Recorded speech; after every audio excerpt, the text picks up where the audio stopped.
Have you ever watched an organization try so hard to hit a specific target that it seems to, well, completely miss the point? This happens all the time. An organization is created to achieve a goal, so naturally it measures performance. But what if that very act of measuring is what causes the system to work against its own purpose? Today, we're going to look at the underlying structure that causes organizations to chase metrics, often at the expense of their actual intended goals. To really get our heads around this, we'll start with the central paradox of measurement itself. From there, we'll break down this system into its four main parts, pinpoint where its fundamental weakness is, and then trace how that weakness leads to failure. And finally, we'll see how this whole pattern points to a powerful general law of systems. All right, let's get into it. Our whole explanation starts with a pretty fundamental puzzle. This counterintuitive idea that the very act of measuring performance can actually end up undermining the goal it's supposed to be helping. So how does that even happen? Well, the normal expectation, right, is that if you measure something, you get feedback, and that feedback helps you improve. It seems like common sense, but what we see when we look at complex systems is something else entirely. When you apply real pressure to a measurement, it doesn't just improve behavior, it fundamentally changes it. A classic example illustrates this perfectly. Let's say a nail factory is measured on the number of nails it makes. What's the rational response? Well, you make thousands of tiny, completely useless nails. Okay, so what if we change the metric to the total weight of the nails produced? Then the factory just makes a few giant, heavy, and equally useless nails. You see, in both situations, the metric was optimized, but the real goal, making useful nails, was completely lost. So, how can a system that seems so rational on the surface produce such an irrational result?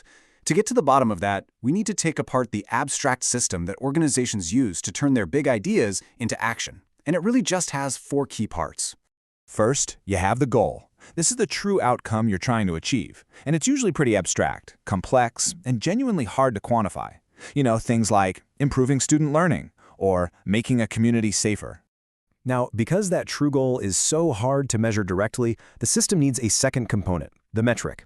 This is a tangible, quantifiable proxy that we pick to represent the abstract goal. It's something you can actually count, like student test scores or the number of arrests. The third component is the target. This is just a specific number on that metric that the organization decides it needs to hit. For instance, a target might be an 80% pass rate on a test, or maybe a 10% reduction in reported crime. The target is what creates the pressure inside the system. And that pressure brings us to our final component, the incentive. This is the reward or the punishment that's connected to hitting that target. It's the force that actually motivates people within the system to push the metric in the direction that leadership wants it to go. So there you have it. The four components are all working together. But the entire system has a fundamental vulnerability built right into it. It's the gap, that space between the real, abstract goal and the simple, countable metric we've chosen to stand in for it. And this gap, this is where things start to go wrong.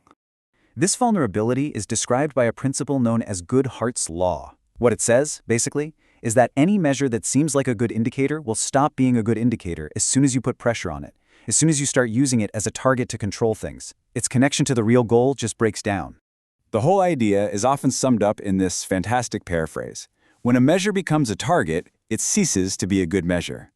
The very moment you turn a simple indicator into a high-stakes objective, you destroy its ability to actually tell you what's going on. This distinction here is absolutely critical.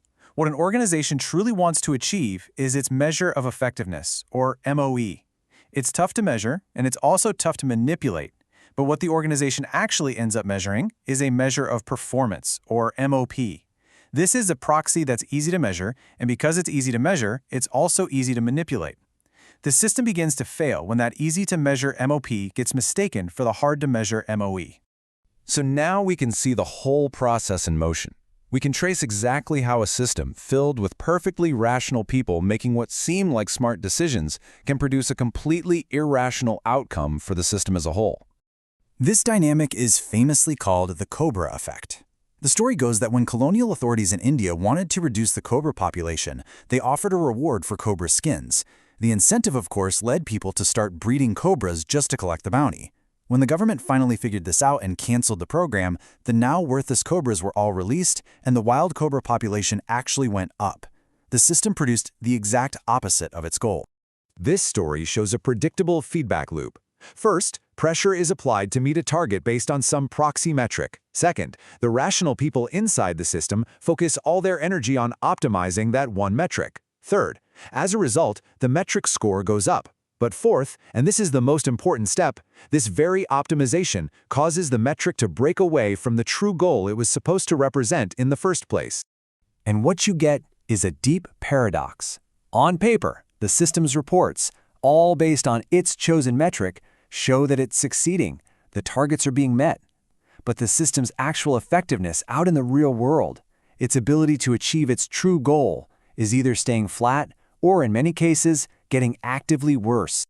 So what's the big picture here? Well, this kind of outcome isn't just an accident. It's not a mistake made by a few bad managers. It is an emergent property that is built right into the structure of this system itself. This kind of failure doesn't depend on the intentions, the morals, or the intelligence of the people inside the system. The people aren't the problem. They are simply responding rationally to the incentives they've been given. The failure is baked into the design of the system itself. And ultimately, this reveals a fundamental law about systems. The metrics we choose don't just describe reality. The moment we tie them to targets and incentives, they begin to create a new reality, one that conforms perfectly to the measurement, often at the direct expense of the original goal.